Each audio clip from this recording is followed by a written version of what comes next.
తర్వాత ఈ భద్రాద్రి ఎండంలో విశేషం ఏముంది స్వామి భద్రాద్రి? అమ్మ ఇప్పుడు మనకి రాముల వారు అవతారం సమాప్తి వైకుంఠం చేరుకుంటారు.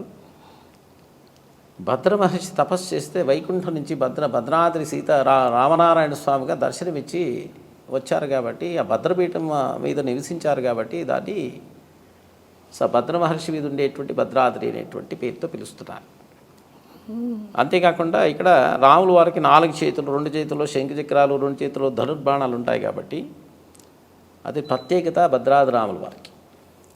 భద్రాద్రి రాముల వారు అంటేనే 4 చేతులు ఉండే స్వామి అని అందరికీ అర్థమవుతుంది. రామనారాయణ స్వామి అనేది అర్థమవుతుంది. మనం రాముల వారు అంటే ఆ భద్రాద్రి రాముల వారు కాదు. భద్రాద్రి రాముల వారు అంటేనే రామనారాయణ స్వామి 4 చేతులతో ఉండే స్వామి అనేది తెలుస్తుందమ్మా.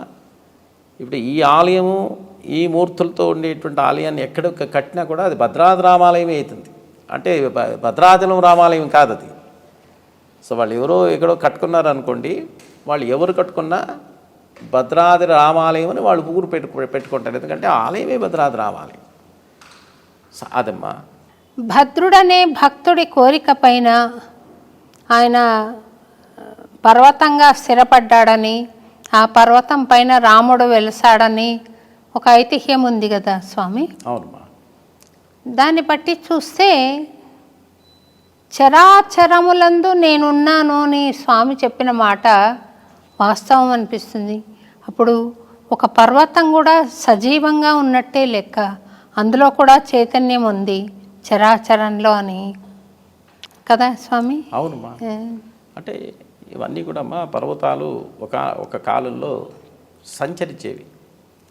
వాళ్ళు మానవ స్వరూపాలని, దేవతా స్వరూపాలని స్వీకరించేవారు. సో మనకి ఇప్పుడు ఇలాంటివి మనకి ఎన్నో కనిపిస్తాయి అబ్బా.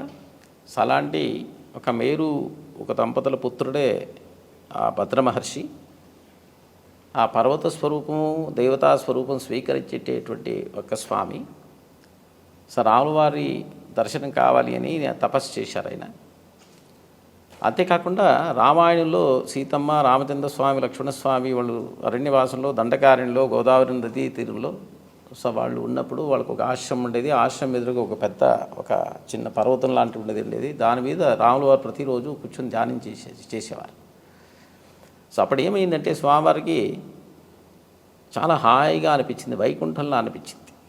సో అప్పుడు ఆయన తన దివ్య దృష్టిలో చూసినప్పుడు భద్ర మహర్షి అనేటువంటి ఒక మహర్షి రాతి రూపంలో ఆయనకి సేవ్ చేస్తున్నారు కాబట్టి ఆయన చాలా సంతోషించి వరమిచ్చారు. సో నాకు చాలా మంచిగా సేవ్ చేశావు, వైకుంఠాన్ని గుర్తు చేశావు కాబట్టి మరొక జన్మలో కూడా నీకు నా దర్శన భాగ్యాన్ని కల్పిస్తారు అని చెప్పారు. ఇంకా అవతారం సమాప్తయిన తర్వాత ఇంకా 11,000 సంవత్సరాలు రాములు రాజ్యభారం చేశారు. సో దాన్ని కూడా మనకి ఇప్పుడు 11,000 సంవత్సరాలు ఇదేంటి అని కూడా మనకు ఉండొచ్చు. పర్వతాలు మానవ దేవతా స్వరూపాలు తీసుకున్నాయి అనేది అంటే ఆ ఒక త్రేతాయుగంలో ఉండేటువంటి యుగధర్మం ప్రకారం ఆయుష్ ప్రమాణం ఎక్కువ ఉండేది. దశరథ మహారాజు 60,000 సంవత్సరాలకి ఆయనకి సంతానం కలిగింది. విశ్వామిత్ర మహర్షి కొన్ని 1000 సంవత్సరాలు తపస్సు చేశారు. వశిష్ఠ మహర్షి ఇక్ష్వాకు వంశంలో కొన్ని 1000 సంవత్సరాలు పురోహితులుగా ఉన్నారు. ఇంకా రాముల వారు చూస్తే 11,000 సంవత్సరాలు రాజభారం చేశారు. ఇలా మహర్షులు ఎవరు చూసినా ఆ యుగధర్మం ప్రకారం ఆయుష్ ప్రమాణం ఎక్కువ ఉండేది కాబట్టి 11,000 సంవత్సరాలు పూర్తి చేసి ఆయన సో అవతారం సమాప్తయి వైకుంఠకి వెళ్ళారు. మళ్ళీ ఆయన రామనారాయణ స్వరూపంగా వచ్చి దర్శనమిచ్చారు కాబట్టి భద్రపీఠం మీద నివసించారు కాబట్టి అది భద్రాద్రి అనే పేరుతో ప్రఖ్యాత అయింది. ఆ ఒక స్వరూపంతో ఎక్కడున్నా ఆ స్వరూపాన్ని భద్రాద్రి రాముల వారిని దండం పెట్టుకుంటారమ్మా. ఇప్పుడు తిరుపతి వెంకటేశ్వర అని ఎలా అంటారో అలాగే భద్రాద్రి రామ అంటాం కూడా. అవునమ్మా. తిరుపతి స్వాములు కూడా తిరుమల వెంకటేశ్వర స్వామి ఆలయం, పిట్స్బర్గ్ లేదో తిరుపతి వెంకటేశ్వర ఆలయము, ఎన్నో కొన్ని 1000 లక్షల ఆలయాలు ఉన్నాయమ్మా. సో తిరుమల వెంకటేశ్వర స్వామి ఆలయం పెట్టుకోండివి కొన్ని 1000 ఆలయాలు ఉన్నాయమ్మా. అవన్నీ చాలా పేరు పెట్టుకోవచ్చమ్మా. ఎందుకంటే ఆ స్వామి స్వరూపాన్ని వాళ్ళు పెట్టుకొని పూజ చేస్తున్నారు కాబట్టి. సో భద్రాద్రి అనేది కానీ తిరుమల అనేది కానీ ఇది భద్రాద్రి ఇది ఎవరిదో ఒక ప్రాపర్టీ కాదు కదమ్మా. అందరి భద్రాద్రి రాముల వారు అంటే ప్రపంచానికి అందరికీ కావాల్సినటువంటి స్వామి, అందరూ ఆరాధించేటువంటి ఒక స్వరూపం కాబట్టి ఆ స్వరూపాన్ని ఎవరైనా పెట్టుకుని భద్రాద్రి రాముల వారు అంటే తప్పులేదు అని మా అభిప్రాయం. అందుకోసమే ఆ పేరుతో మేము తీసుకుని వెళ్తున్నాం. ఇంకొక విషయం అడుగుతాను స్వామి మిమ్మల్ని. రాముల వారు రావణాసురుడి వధ చేశారు కాబట్టి ఆయన బ్రహ్మహత్య పాతకాన్ని నివారణ చేసుకోవడానికని రామేశ్వరంలో శివలింగాన్ని ప్రతిష్ఠ చేశారు అంటారు. ఆ మాట నిజమేనా? అమ్మా దాని గురించి నాకు ఎక్కువ తెలియదు అమ్మా. బ్రహ్మహత్యా పాతకం అని అంటున్నారు ఆయన్ని. రావాలి అంటే ఇక్కడ మనం ప్రధానంగా చూడాల్సినది ఏంటంటే రాక్షసత్వాన్ని నిర్మూలన చేశారు ఆయన. ధర్మ సంరక్షణ కోసంగా ఆయన అవతారం వచ్చింది కాబట్టి రాక్షసత్వాన్ని పూర్తిగా నాశనం చేసి ప్రజలకు మంచి చేసి వెళ్ళేటువంటి ఒక విషయం మనం ఇక్కడ అర్థం చేసుకోవాల్సింది. ఇక దాంట్లో మనము పురాణాలు మనకి పూర్తిగా మనము ప్రమాణాలుగా స్వీకరిస్తే సో ప్రతి ఒక్క విషయం కూడా మనం చెప్పాల్సింది మనం ప్రమాణంగా స్వీకరించాలమ్మా. సో అలా కూడా ఆయన చేసిండొచ్చు. రాముడి జీవితంలో సుఖమంటూ లేదని, ఆయనను ఆరాధించే భక్తులు కూడా అటువంటి కష్టాలే పడతారని ఒక అపోహ ఉంది స్వామి భక్తుల్లో. నేను విన్నా నీ మాట చెప్పడం. కానీ ఆపదామపహర్తారం దాతారం సర్వసంపదాం లోకాభిరామం శ్రీరామం భూయో భూయో నమామ్యహం, అది నాకు తెలుసు. కానీ మూఢభక్తి అది లేకపోతే అపోహ అజ్ఞానమా తెలీదు. నేను వింటున్నాను ఈ మాట మీ ద్వారా, అది కొంచెం తేట తెల్లని చేద్దాం అనుకుంటున్నాను. తప్పకుండా అమ్మా. ఇప్పుడు ఒక దీపం వెలుగుతూ ఉంటుందమ్మా స్వామి. ఒక దీపం వెలుగుతూ ఉంటుంది, ప్రపంచానికి వెలిగిస్తుంది. కాకపోతే అది చీకట్లోనే ఉంటుంది. అంటే రామస్వరూపం అనేటువంటిది ఆయన పూర్తిగా ఈ లోక కళ్యాణం కోసంగా ఉద్ధరించడానికి వచ్చిండేటువంటి అవతారం కాబట్టి రామనామ స్మరణే మనం రక్షిస్తుంది. అంత శక్తియుతమైనటువంటి నామం అది. రామా అనేటువంటి నామం.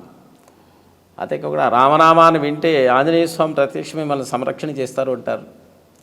అంటే ఆంజనేయ స్వామి చిరంజీవి అంటారు. త్రేతాయుగం నుంచి ఉండేటువంటి స్వామి. ద్వాపరయుగం అంతా కలియుగంతా ఎప్పుడు రామనామం ఎక్కడ వినిపిస్తే ఎత్ర ఎత్ర రఘురాత కీర్తనం తత్త కుత వత్తకాంజలిం భాష్పమాని పరిపూర్ణలోచనం మారుతిం నమత రాక్షసాంతకం అంటారు. అంటే రామనామంలో ఉండేటువంటి శక్తి లాంటిది. అంటే రామా అనేటువంటి నామం వింటే స్వామివారు ప్రత్యక్షమే మనల్ని సంరక్షణ చేసేటువంటి హనుమ. ఆ రామనామంలో 2 బీజాక్షరాలతో కూడినటువంటి చాలా సరళమైనటువంటిది, ప్రతి ఒక్కరు పఠింపదగిన ఒక అద్భుతమైనటువంటి నామం. ఆ 2 అక్షరాలు ఏంటంటే పంచాక్షరి అష్టాక్షరి మంత్రాలతో అంటే బీజాక్షరాలతో వచ్చిండేటువంటి ఒక నామం అంటారు. 2 బీజాక్షరాలు అంటారు. ఆ రామనామాన్ని జపించి ఒక వాల్మీకి అజ్ఞానంతో ఆయన బాల్యం గడిపినటువంటి వాల్మీకి ఒక అరణ్యంలో ఆ మంత్రాన్ని స్వీకరించి ఆ మంత్ర పఠనం చేసిన తర్వాత 24,000 శ్లోకాలు ఒక రచన చేసేటువంటి శక్తి కలిగినటువంటి వాల్మీకి మన విష్ణు సహస్రనామంలో పార్వతీదేవి ఒక ప్రశ్నిస్తుంది ఆ స్వామిని. పార్వత్యువాచ కేనోపాగేన లఘునా విష్ణోర్నామ సహస్రకం పఠ్యతే పండితైర్నిత్యం శ్రోతుమిచ్చామ్యహం ప్రభో అని. అంటే స్వామి అడుగుతుంది, స్వామి విష్ణు సహస్రనామ స్తోత్రం చాలా శక్తియుతమైనది అని అంటున్నారు. కాకపోతే చాలా పెద్ద స్తోత్రం ఇది. సో మాకి సమయం లేదు, దీన్ని సులభమైనటువంటి మార్గంలో రీతిలో చదివేటువంటి ఒక భాగ్యాన్ని మాకు చెప్పండి, ఒక మార్గాన్ని చెప్పండి నేను ప్రార్థన చేస్తే సాక్షాత్ పరమశివుడు చెప్పినటువంటిది ఏంటంటే ఈశ్వరమువాచ శ్రీరామ రామ రామేతి రమే రామే మనోరమే సహస్రనామ తత్తుల్యం రామనామ వరాననే అనేటువంటి ఒక సమాధానం ఇచ్చారు. అమ్మా పార్వతీదేవి, సో యోచన చేయకు, నీకు ఎప్పుడు సమయం దొరుకుతుందో అప్పుడు రామా రామా రామా అని అన్నావనుకో, నీ విష్ణు సహస్రనామం పూర్తిగా పారాయణ చేస్తే ఏ ఫలితం వస్తుందో ఆ ఫలితం నీకు అందుతుంది అనేటువంటి మాట చెప్పారమ్మా. ఇలాంటివి ఎన్నో ఉన్నాయి రామచంద్ర స్వామి రామనామం గురించి. అసలు రామనామమే మనకి ఒక వరం. రామనామం పఠిస్తే ఉద్ధరింపబడతారే కానీ అది సాక్షాత్ రామరక్షది. ఆ అపోహాలు పూర్తిగా మనం మాని ఆ స్వామికి మనం పాద శరణైపోవాలమ్మా. అదే మనకి రక్షణ.